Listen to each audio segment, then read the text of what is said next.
Tell us what Biome Grow does, because nobody knows at this Yeah, point. it's sort of our cannabis project we've sort of kept under covers for the last 2 years. We've been working on. Just recently brought it out because we're going public. So I think the world should know what we've been up to. Sure.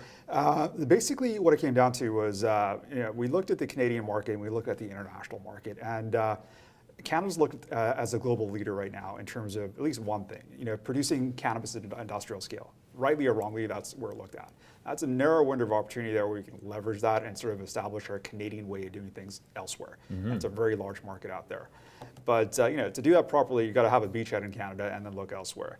But establishing a beachhead in Canada is tricky. If you're not one of the big guys with a large balance sheet who've had several years to figure out how to do things, it's tricky. So when we looked at this thing 2 years ago when we were putting it together, we figured out a way, in our opinion, that we can establish a very credible, sustainable cannabis platform, even though we're a little later to the game, while leveraging that to get some very interesting and aggressive international opportunities up and running to make this a truly global platform. And quite frankly, in about 2 or 3 years, if we're not doing the bulk of our sales overseas, something dramatically has gone wrong in our execution.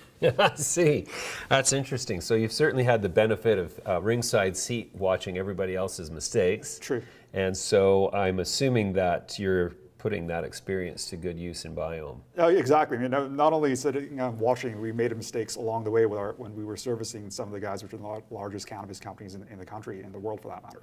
So the good thing about going later on is, you can deploy capital more efficiently. But the downside, obviously, you don't have that balance sheet or that large production facility and footprint ready to go the day recreational goes live. So we will have that, but we'll ramp up to what we think is more of an intelligent manner for somebody who's building a slightly different sort of mid-sized platform in Canada, but building a very aggressive and large platform elsewhere. Sure. If